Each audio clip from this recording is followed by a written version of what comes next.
করে গভীরভাবে মনোযোগ দিয়ে শুনবেন।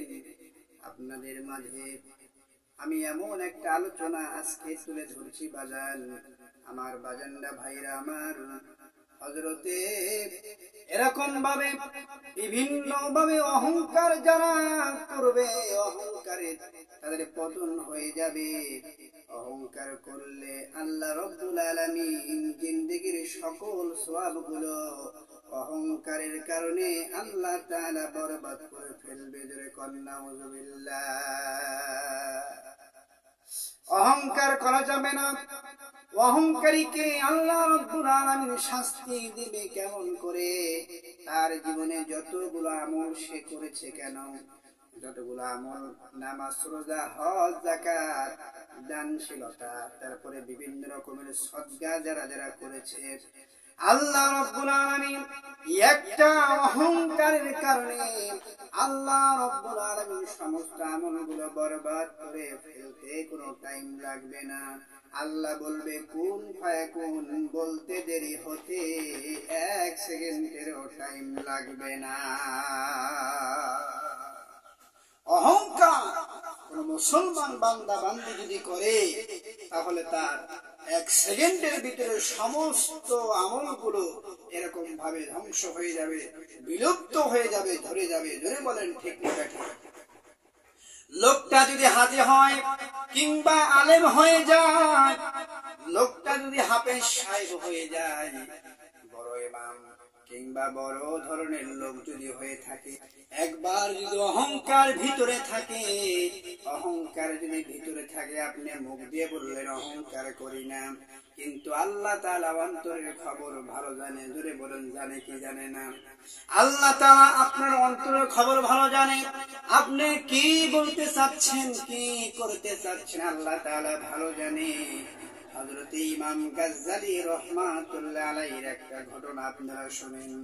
হযরত ইমাম গাজ্জালী রাহমাতুল্লাহ আলাইহি বিশাল বড় একজন পণ্ডিত ছিলেন, আল্লাহর ওলি ছিলেন। ইমাম গাজ্জালী বড় একজন ইমাম ছিলেন। ইমাম গাজ্জালী সুন্দর করে তিনি বিভিন্ন রকমের বই তিনি লিখতেন, হাদিস কোরআনের বই। ধরে বলেন সুবহানাল্লাহ।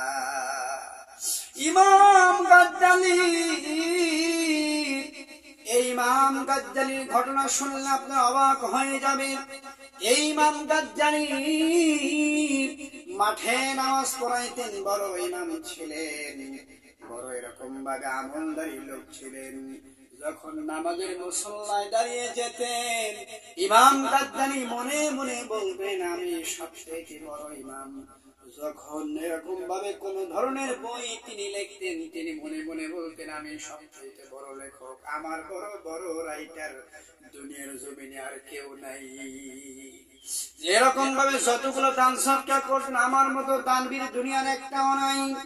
এই যে জল্পনা কল্পনার কারণে ইমাম গাজ্জালী রাহমাতুল্লাহ আলাইহি ওনার একজন বড় বন্ধু ছিলেন।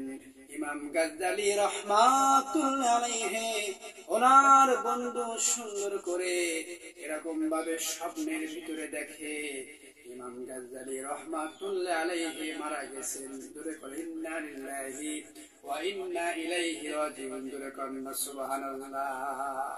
ওনার বন্ধু দেখে ইমাম গাজ্জালী মারা গেছে। দূরে কন্না সুবহানাল্লাহ। ইমাম গাজ্জালী মারা গেছে। ওনার বন্ধু বলতেছে স্বপ্নের ভিতরে, হ্যাঁ বন্ধু ইমাম গাজ্জালী, তুমি কি দেখতেছো?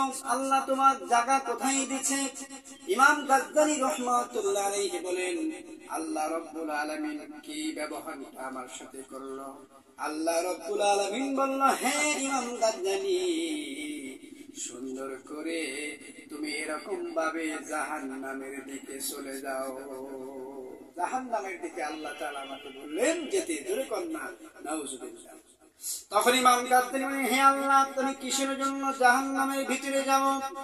আল্লাহ রাব্বুল আলামিন বললেন, হে ইমাম গাজ্জালী, তুমি সবচেয়ে বড় ইমাম ছিলে এটা ঠিক, বড় রাইটার ছিলে এটা ঠিক, বড় আমলদারি লোক ছিলে সেটা ঠিক, আলেম ছিলে সেটা ঠিক, কিন্তু যতগুলো নামাজের মুসল্লায় তুমি দাঁড়িয়েছ, মনে মনে তোমার জল্পনা কল্পনা ছিল আমি বড় ইমাম, আমার মতো বড় ইমাম একটাও নাই, আমি বড় লেখক, আমার মতো বড় লেখক আর একটাও নাই, আমার মতো আমল আর দুনিয়ার জমিনে কেউ করে না। এই অহংকারের কারণে আমি আল্লাহ রাব্বুল আলামিন হে ইমাম গাজদালি তোমার প্রত্যেকটা আমলগুলো বরবাদ করে দিয়ে ফাদা খালাল জাহান্নাম আমি তোমাকে দিয়ে দিলাম, যাও তুমি জাহান্নামের দিকে চলে যাও। ইমাম গাজদালি বলে হে আল্লাহ, আসলে তো ঠিক জাহান্নামের দিকে রওনা দিলেন। জাহান্নামে যাইতে যাইতে এক পা দিলে জাহান্নামে ঢুকে যায়, এক পাও করেছে, এক পাও নিচের দিকে দিলে জাহান্নামে ঢুকে যাবে। ইমাম গাজদালির সামনের দিকে এগিয়ে যায় আর পিছনের দিকে তাকায়, মনে হয় আল্লাহ আমারে মাফ করে দিবে। যখনই পাওটা উঁচু করেছে আল্লাহ রাব্বুল আলামিন বললেন হে ইমাম গাজদালি দাঁড়াও, সুবহানাল্লাহ বলেন। ইমাম গাজদালি দাঁড়াও, ফাদা খালাল জান্নাহ, তোমার জায়গা হলো জান্নাত, জোরে বলেন সুবহানাল্লাহ। ইমাম গাজদালি তুমি দাঁড়াও, তুমি সুন্দর করে জান্নাত চলে যাও। এইটা বলতে দেরি ইমাম গাজদালি জান্নাতের দিকে দৌড়াইতে দেরি করে নাই, জোরে কন্যা সুবহানাল্লাহ। আরে এক দিনে জান্নাতে চলে যাবে, কোন রকমের কোন কথা নাই। আল্লাহ রাব্বুল আলামিন বললেন হে ইমাম গাজদালি তোমাকে যখন জাহান্নামের দিকে দিলাম, তোমার তো আমল শূন্য, কোন ধরনের আমল তোমার ভিতরে নাই।